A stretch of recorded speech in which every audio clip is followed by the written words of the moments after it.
building men. They're being called Barbara the Builder. And then at the end of the day, men, the husband start resenting the wife.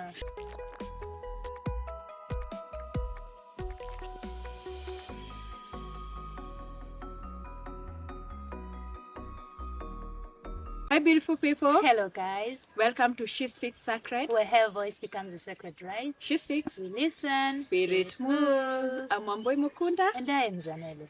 And on today's episode, we are talking about femininity propaganda I'm not falling for. Maybe I can start by saying what feminism stands for. This is where women have a choice to choose the life that they want to live. So a woman can choose to be a working woman, where she's in the corporate world, she's an entrepreneur, she's a boss babe, making boss moves.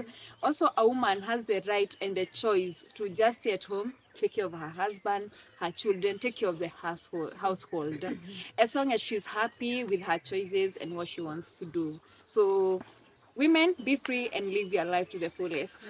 And the first point, we'll be reading through some points here, and as we discuss them. The first one is, softness is the ultimate feminine goal. Is softness the ultimate feminine goal? Yeah, I think it is. At the end of the day, nobody wants to be rough. Only circumstances force us to be the rough women we are, the fighters, always arguing with our men and other people in community. You know, if you were to live in a society where people are soft towards you, are kind, are calm, you would give out the same energy. I also think that the end goal is just to live in your soft era, where your hormones are balanced, if that can ever happen, where the people around you, the environment around you is soft. But the way the world is set up at the moment, it's very rare to achieve that on a continuous basis. But you choose, create days that you say, these are my feminine days, these are my soft days. This is the days I allow myself to lean in my feminine energy to the fullest. Sorry, just to add on that, you know, coming to Kenya, I found people are so fast. Everything is fast here in Kenya. Everybody's in a hurry. If you go to Nairobi, for example, you realize that nobody has time for you. Everybody's chasing something. Like, we are always rushing. And coming from Eswatini, things are slow in Swaziland. Everybody's just calm. You know, I would love to live there. Until you are like, hey, you're wasting my time, hurry up. You know, when I go back home nowadays, it gets me so frustrated because I feel like people are too slow for my pace. And when you move to different places, that's where you realize softness is ultimate. You know, it's the ultimate goal, because there's so much peace with softness. And with softness, our ancestors are able to communicate with us. But with the rush, there's always just look at Kenyans on Twitter, TikTok, and every social media platform. They are known worldwide, but do not mess with Kenyans online. Because I think the kind of society that you guys find yourselves in is so rough, and it forces you to be rough.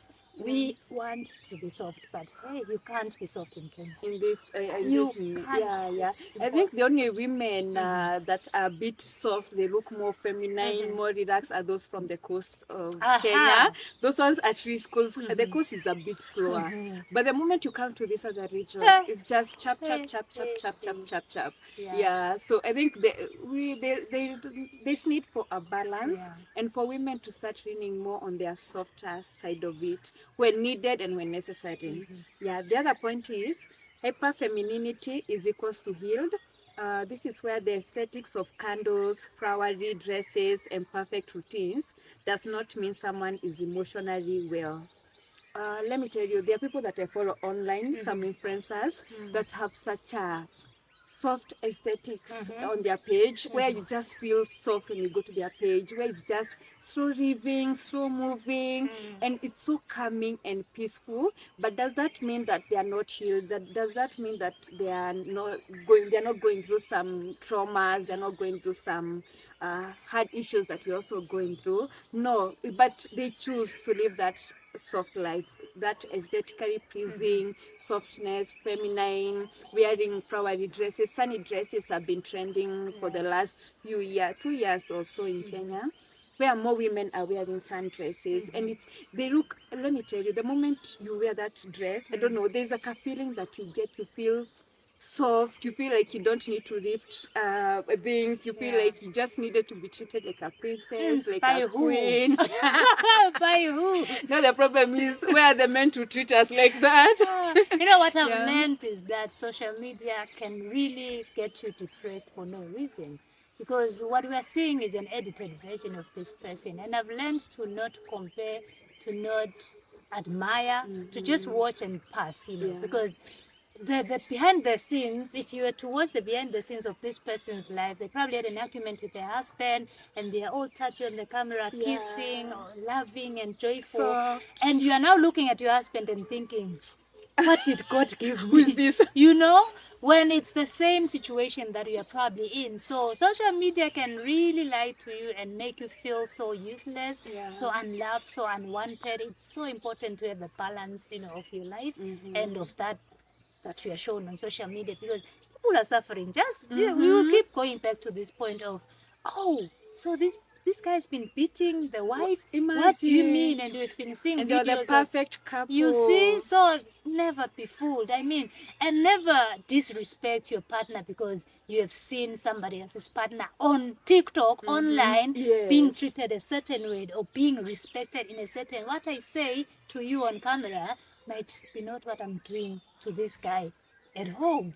So the minute you start hearing stories of she was doing this, he was doing that, you wonder, but this is not the same picture that they are portraying. So we need to be very careful. That is what saved our grandparents, because those people knew how to deal with situations that they were faced with within their homes.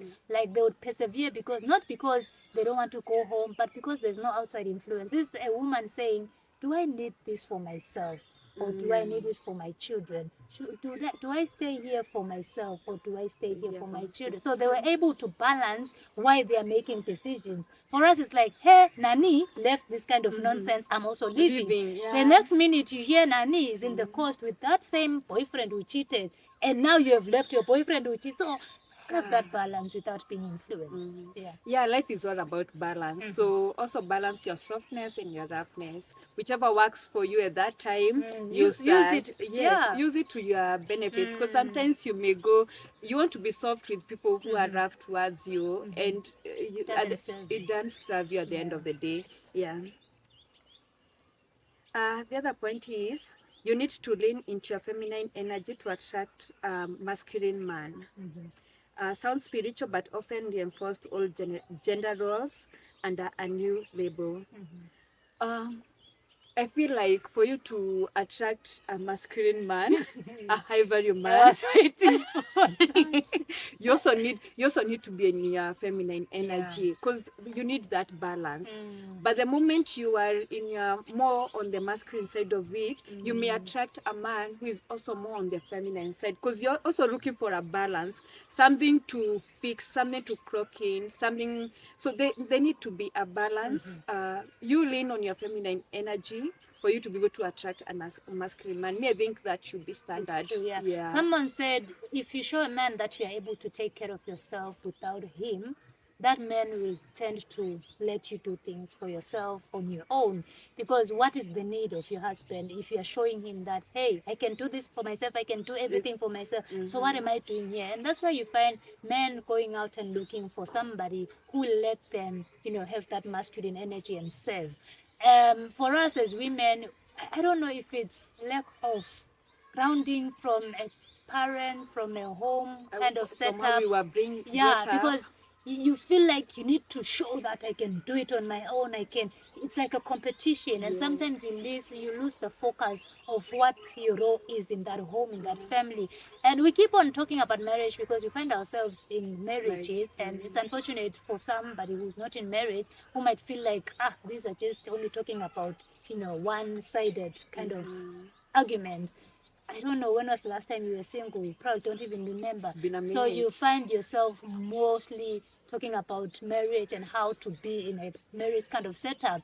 And maybe you guys should join our community on Telegram, because that's where you find the balance of people who are still dating, trying to look for a high value man, what they are looking for, how they can set themselves so that they can attract the same. Join that Telegram community. It's very important for you if you're a spiritual being who understands what you want in life. Only 100 shillings per month. Yeah, please join our community. These are some of the discussions that we'll be having there, and trying to grow a community that is better, a community that is well balanced.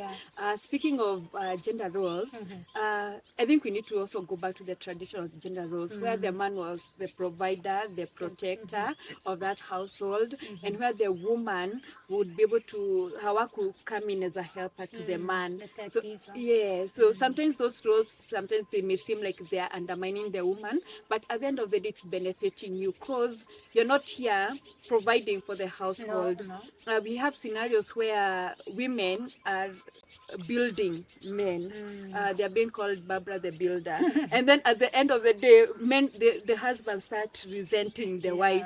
And that brings in divorce, separation, conflict within the marriage. But if everyone does what they're supposed to do, you lean on your masculine side, and me I lean on my feminine side, I think there'll be a perfect balance in marriages and families. Yes. I think you've highlighted a very important point, because what we have mistaken as, we are building each other, we are growing together, is not what is actually supposed to be. Because the minute you are here picking up a brick and your man is picking up the brick, it means that we are both men in this relationship. So at the end of the day, there should be a woman, a more softer and more feminine energy. So we need to stop, as women, maybe we need to stop helping these men build, because we are now coming back to complain. I built you, I helped you, we brought up this family together, the properties we've acquired. You have acquired together, but don't input effort. You are there to help, to take care of this man, for this man to go and hustle and come and bring the resources to you. Wateseke, the man was supposed to kuteseka, hustling.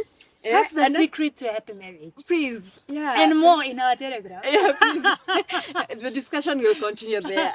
The other point is, femininity means being submissive or quiet. I do not believe that. I believe as a feminine woman, I'm supposed to be vocal with what I want, with the choices that I make in this life. But the moment I'm being told I need to zip, I need to keep quiet, I don't need to express, that I have a problem with. I think women have a right, and they're very, let me tell you, women are very creative. Let me tell you, you see these households where they thrive. I'm 100% sure the man listens to the woman, and no wonder they are growing and thriving, because these things they are doing together. They are both vocal in how they're expressing their opinions, how they're expressing whatever they need from that relationship. So the moment you tell me that, for me, being submissive does not mean that I need to be quiet, that I need to undermine myself, that I need to not express how I feel and what I want in this life. At the end of the day, communication is the ultimate key for the success of marriages, relationships, friendships, everything, honestly. Even for a child to learn, you need to speak to them, you need to correct, you need to communicate. So what we are saying about submission, I don't think it equates to silence. Silence sometimes, peace is equated to silence in some places, in some homes, but it's not the truth, because me being quiet doesn't mean we're at peace. Me keeping quiet doesn't mean we are on good terms. I can be quiet because I just don't want to talk to you, and I know the more we talk, the more we might argue, and it might lead to something not good. Submission is only earned when somebody treats you the way they are supposed to treat you. It's so easy to submit to a man who knows his roles. I swear, it is the simplest thing ever. If that man knows their manly roles, provide the way they are supposed to. I mean, as a woman, when you even argue with that man, you ask yourself, why am I even arguing with this kind of, high value man? Because it doesn't make sense. Let me just be the submissive wife that I'm supposed to be. Feminists will come for us on this one, but we are called for submission. As women, we are called for respect. We are called for serving, caregiving. That is our role. And for some, it will feel like you are now oppressing women, gender roles, I don't know what. But that is what I feel for us as the women is the ultimate goal. If we are getting it from a man that is treating us well, it is very simple. But you can't expect a woman to be submissive, quiet, and peaceful if you are abusing a her, monster, you're not you know, providing. a monster who doesn't care about the feelings, who doesn't reciprocate the same energy that they get from this woman. You cannot expect that from a woman. And at the end of the day, we are here to help these men. So by us taking care of them, it should come naturally. It's supposed to come naturally from us. The moment you lean into your feminine side, let us know what your feelings are with these points. We love this discussion. We're having a part 2 of this, so look out for part 2. And please, if you want to join our Telegram community, write a message there. We'll be able to reach out to you and we'll be able to guide you on how to do that. Until the next one, bye.